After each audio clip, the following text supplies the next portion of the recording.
Keion Carpenter, former Woodlawn High NFL player, dies at 39. Charity begins at home, Keion Carpenter believed. So when he retired from pro football in 2005, the Woodlawn alumnus returned to his roots and set up shop. He established sports camps, outreach programs and non-profit organizations bent on empowering disadvantaged youths throughout Baltimore. "I never had the resources to do that," he told the Baltimore Sun at the time, "but now God has allowed and provided me the platform." Keion Eric Carpenter, 39, died Thursday morning, a day after he fell in a freak accident while running with his son, a relative said. He struck his head, lost consciousness and slipped into a coma while on vacation in Miami with his wife and 4 children. Carpenter died at Jackson South Community Hospital in Miami, a family spokesperson said. A cause of death was not known Thursday. His death resonated deeply with those who knew him. "None of us want to believe it," said Aaron Mabin, a former NFL player and Mount Hebron alum who lives in Baltimore. "I don't want to think about life without him, and how many people he touched through his athletics and non-profit work. Keion gave and gave and gave and gave, that's the example he set. If you could talk to him right now, he'd say, 'I'm all right with it, just make sure my kids are straight.' God broke the mold when he made Keion, and he spent his life doing God's work." Carpenter founded the Carpenter House in 2005 with a mission to strengthen and empower families from disadvantaged backgrounds by providing them access to resources, activities and structured environments, according to the organization's website.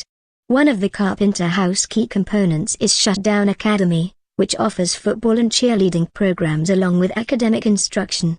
The academy has sponsored football camps in Baltimore, run by Carpenter and program co-founders Mabin and Brian Johnson, also a Baltimore native and former NFL player. According to the Carpenter House website, more than 3,000 families and youngsters have participated in the program.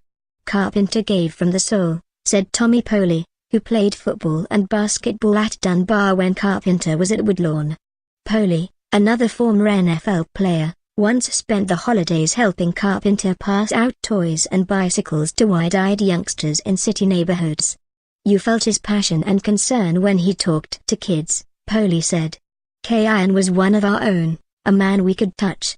A role model in every sense of the word.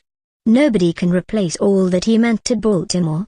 Baltimore Mayor Catherine Pugh issued a statement on Carpenter's death. "His talent on the turf gained him national notoriety as an accomplished athlete, and at home, he won our hearts as a beloved community champion with an uncompromising will to reclaim neglected neighborhoods and improve the lives of the underprivileged.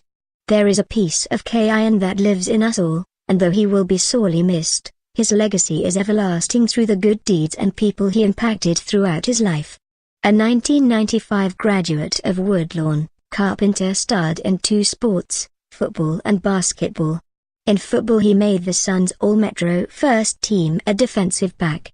Blessed with 4.4 seconds speed in the 40-yard dash, he made 7 interceptions his senior year. As the Warriors quarterback, he passed for 16 touchdowns and ran for 6 more. "We just couldn't compete with his speed," Patapsco coach Al Benetta said of Carpenter after a loss to Woodlawn.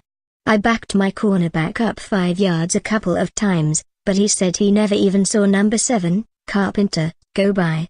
A star guard in basketball, he led the Warriors to a 22 mark as a junior and once scored 14 points within 4 minutes in a victory over Franklin.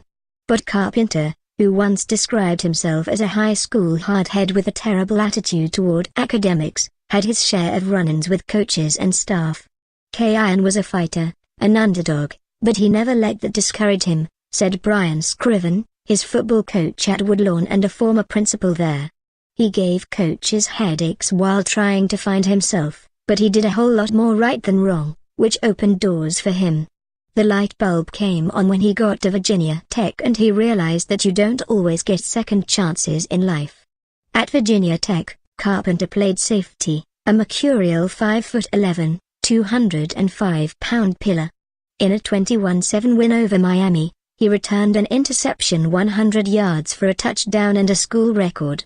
His college coach, Frank Beamer, remembered him as one of the rocks around which we built our program. In the 1990s, an undrafted free agent in 1999, Carpenter signed with the Buffalo Bills and played 3 years before being traded to Atlanta. In 2003, he intercepted 2 Brett Favre passes in the Falcons' 27-7 upset of the Green Bay Packers in a wild-card playoff game. A starter most of his career, Carpenter retired in 2006 with 14 career interceptions, a bad back and further aspirations. Although he lived in Bedford, Georgia, he was always in Baltimore. His first stop after retiring, his alma mater, Woodlawn, where he walked the halls, mentored students and helped coach football. "I want my presence, being here, to be an inspiration to them," he told the Sunday. "Hopefully, they can look at me and say, wow, this guy, he went to school here, he made it. He went on to college, went on to the pros, and now he's giving back." It's the mantra that shaped the last years of his life. Are we going to save everybody? No. But all we need is one. All we need is two. That keeps us going. That keeps us encouraged to keep fighting, Carpenter once said. Carpenter's legacy is that his work will go on, colleagues said. But that doesn't lessen the pain of his passing. "I can't make sense of this," Mabin said. "Baltimore is a city where, growing up, you're never too far removed from death. It's almost too common an occurrence here. The saddest thing is that, in spite of how many people we've lost, and the ways that we've lost them, I can still make sense of how it happened. But losing Keion? I can't accept it. I'm going to ask God about this one for a long time." Carpenter is survived by his wife, Tonya Carpenter, 4 children, ages 7 to 16, and his parents, Teresa and William Harris of Baltimore. Plans for funeral services are incomplete.